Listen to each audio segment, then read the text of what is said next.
ᴅᴏᴏධ, which translates as greetings. Ranani Kawun Nahasanan Amun. My name is Nahasanan Amun, and I am a student teacher of the master teacher, Pa Nabab Yanun, also known as the Sovereign Grand Commander, His Excellency, Dr. Malachi Z.K. York Okran, 33 degrees over 720 degrees. He is Brother John. I want to start off by stating that the master teacher, Dr. Malachi Z.K. York Okran, is innocent and that all the charges brought against him are false, and he is about to come home. This audiobook is entitled The Mind and was inscribed and authored by the master teacher, Dr. Malachi Z.K. York Okran. A wise quote by the master teacher, Pa Nabab Yanun. Don't try to change the wind or the sea, just change the sail. The mind. Within the confines of these pages, there are facts beyond any doubts.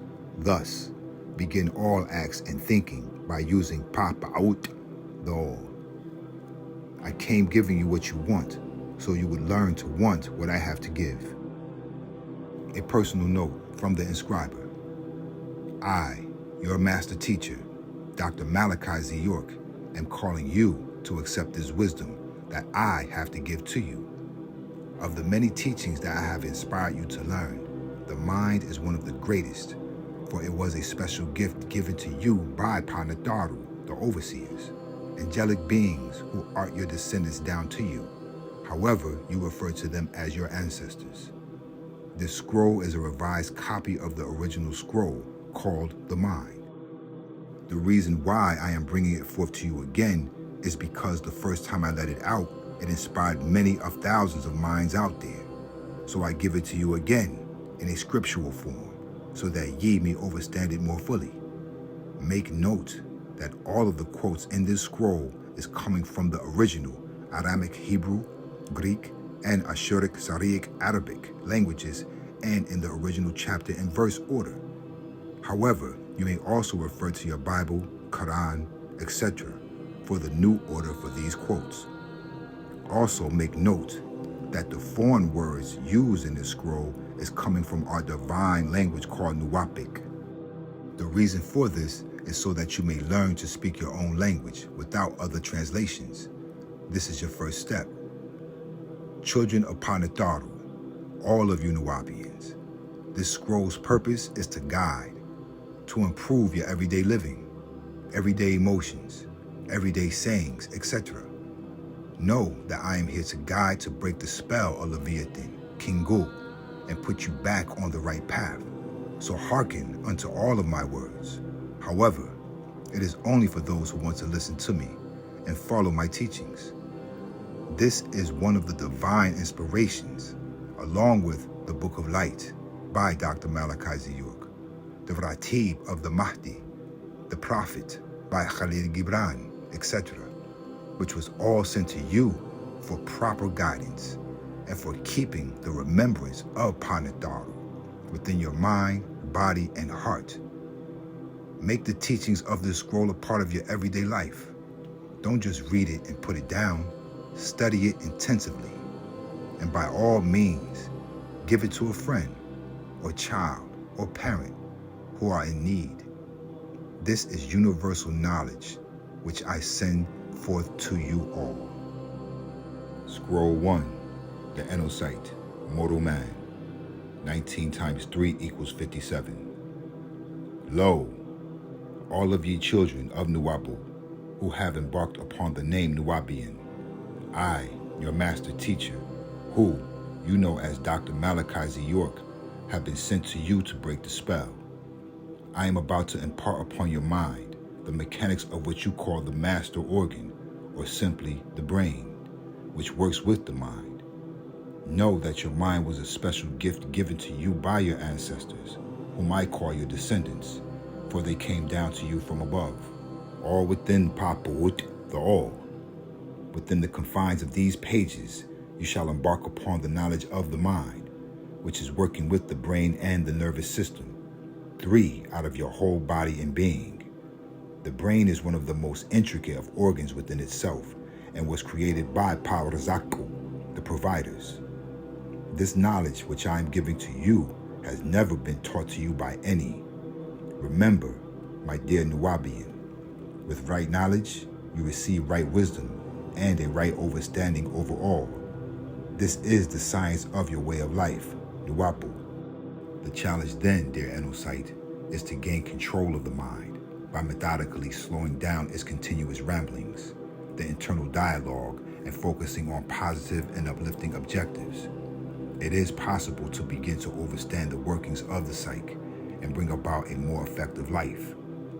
Let me begin by giving you the nature of the humim, who is the mortal man, the human being, known as the Enocytes. Free will does exist, but only when it is used to break out of the malevolent, disagreeable bad habits that have been developed in life. The children of Enos, the son of Seth, who is called in tones Sheth, and in rhythm Sheath, and his wife Aklimia. O ye children of Enos, know that ye all have fell from being to supreme being, to human being, to human, to man, to mortal, to mammal. Don't fall any further, my children. Study this small scroll. When the Enocyte searches for happiness, they invariably turn to external objects and events for satisfaction. They merely think, if I can only have that car, or if I were just able to get that job, or if I only lived here or there, then I would be happy. They have no perception of the fact that the mind may be still and at peace for a short time on attaining the desired object, but eventually the mind becomes tired of its newly made toy and seeks treasures elsewhere, still in search of happiness. However, know this, my child, each time the external objects fail to bring happiness, the Enocyte may acquire new material possessions, a position with more responsibility, money, and a new dream home, being locked in person, place, and things. However, my child, there always remains the same mind. However, your mind is an elusive animal to tame. Many theories exist as to how it works, yet the human process seems to remain intangible. Why does one so often find him or herself caught in the same frustrations and the same problems? It is said that this is a free society, but in truth, it is each Enocyte's own desires and emotions that blind the Enocyte. Consider this, Enocyte, a person who smokes cigarettes daily, claiming they are determined to stop tomorrow. How many years has the Enocyte been caught in this parade? The Enocyte truly wants to be free of the habit, but lacks the necessary control of his or her own mind. In a sense, the mind is like a record or laser disc. It contains grooves or impressions. These impressions are formed when certain thought waves become habitual. The benevolent example would be, if an Enocyte passes a bakery and sees a chocolate cake in the window, how delicious, the Enocyte says, I will buy that cake. If he or she ignores that thought wave and turns his or her mind to something else, then no pattern is formed. However, if he or she identifies with the thought, the Enocyte gives life to it. The Enocyte buys the cake, looking forward to enjoying it as dessert for that evening. Now, suppose the Enocyte finds he or she must pass the same bakery every Wednesday and Friday. Each time the Enocyte goes by, he or she recalls that wonderful cake again and purchases another. Now ponder this. What was originally just a flash in the mind has become a force in his or her life. Grooves in the mind are not necessarily negative. There can be grooves in the mind which are uplifting, and there are those which brings one down. There must be a striving to develop love, compassion, a sense of service, cheerfulness, kindness, and many other qualities, which not only makes one's own life happy, but which radiates to others. Everyone wants to think or be his or her best. Each person would like to think that he or she is perfect. Yet, despite repeated resolutions, every person finds so many times being less than what he or she would like to be. The cause of this predicament is the ego, or the Anki in Aramaic Hebrew, or Alvat in Syriac Arabic, and ego in Greek. And as we say in Nuwabic, Tut, the ego, my child, is the cause of all bondage and is the chief barrier to the experience of reality. Mind your mind for the jewels of your soul. Scroll 2, the ego. 19 times 1 equals 19. Lo, Nuwabians, one of the schools which I, your master teacher, known as the Reformer, Al-Mujaddid, Al-Mukhlus, Yanun, Rabboni, Al-Imam, and Melchizedek. I have many names for the many cloaks I wear. I must take you through the school of the ego. Know ye that this is one of the hardest attributes to destroy. This is the attribute that is carried out mostly by the evil reptilian one, Samael, also known as Zuen, or the devil. He who is the son of Shakor and Malita. Reject him and his attributes, and let him and his followers not into your hearts, for he and they would only lead you through the doors of misery. However, through the teachings of the ancient mystic order of Melchizedek, also known as AMOM, you can learn how to burn out the ego. Through the journey of this scroll, I will impart upon your minds the works of the ego. The ego is the self-arrogant aspect of the mind. It is the ego which separates the individual from unity with others and within him or herself, for the ego asserts I-ness. The ego is the greatest obstacle to obtaining peace, for it is that which occupies the mind which whether we are better or worse, possess more or less, and have greater or lesser power than others. The ego is attended by desire, pride, anger, delusion, greed, jealousy, lust, hatred, racism, and leadership. The ego is the most difficult aspect of the mind to control, for its nature is such that it deludes even while one is striving to overcome it. When the ego is subdued, energies can then be utilized constructively for personal growth and service of others.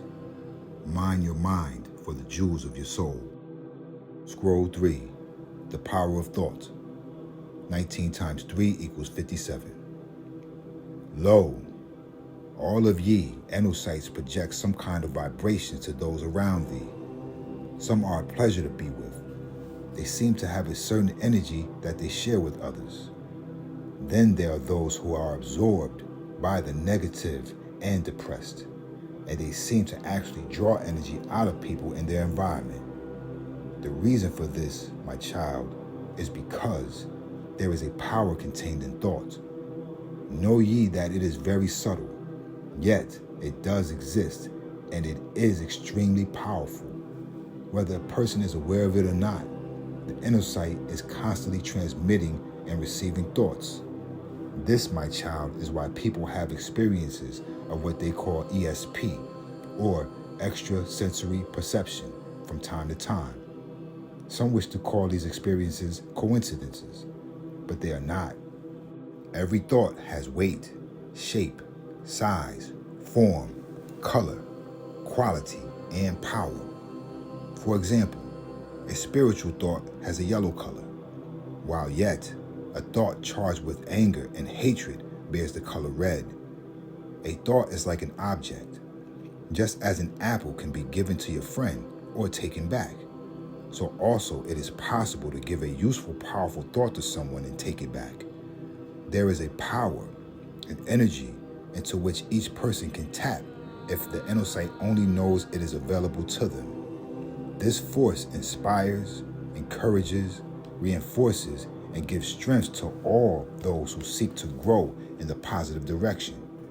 Many an inner sight, however, are unaware of this resource, or they have misconceptions about it. They are like the farmer who moved to the house in the city, and they live in darkness because he or she did not know what those strange sockets on the walls were. The light is there and available to all. The light shineth in the darkness, but the darkness comprehended it not. John chapter 1 verse 5. We need only to connect ourselves with the current, become a child of light. That literally means that the light force shineth in the darkness, and the darkness has never been able to put it out or comprehend it. And again in Quran, the 57th chapter, the 28th verse, originally the 94th chapter, verse 28, in part it says, He will provide you a light by ye shall walk straight in your path. And also in Daniel's, the first degree, the 22nd verse, which was given to the prophet Daniel, the son of Jada and Gabar, where it says, He reveals deep and secret things. He knows what is in the darkness, and light dwells with him. The law of fate, Gador. The law of fate, my child, there is a law in physics that states, for every action there is an equal opposite reaction. To express it properly, it is said that what goes around comes around. Yahshua HaMashiach, whom ye Christians call Jesus, and ye Mohammedans call Isa, who is known spiritually as Sananda, taught, do unto others as you would have them do unto you. These are all expressions of the law of fate, of cause and effect. Whatever thought or deed comes from a person will be returned to the Enocyte. It may not come in the same form, but sooner or later, each person will confront the result of his or her own actions. A generous and giving person immediately draws a response of warmth and love. If the person is hateful, he or she will be disliked until he or she removes this negative quality. This is law. These reactions are not always experienced immediately. Sometimes Enocytes' reactions are not easily learned, and negative patterns may be concentrated for many years. A single lifetime, my child, may not be sufficient for one to obtain perfection. Some people create a hell for themselves. This is why some people may have it hard, and others have it easy. One healthy, and others are crippled. One is cheerful, and the other depressed. One extroverted, and the other introverted. One successful, and the other unsuccessful. It is neither cruel fate, nor a distant and unconcerned fate that set the stage for these situations, but one's own fate. You, as revealed to the servant Ahmed, who is called in tones Ahmad, and in rhythm Muhammad, who is the son of Abdullat and Amina. It is he who received Quran from the Anunnaki Elohim Nusku, he who bears the title Gabriel, the son of Raziel and Zamael, where it states in the original order, the 92nd chapter, the 79th verse in part, whatever good happens to you, it is from the source, Allah, and whatever evil happens to you, so it is from Nafsika, your own self. An Enocyte's life is his or her own responsibility. Mind your mind for the jewels of your soul. This concludes part 1 from the reading of the mind. Stay tuned for part 2.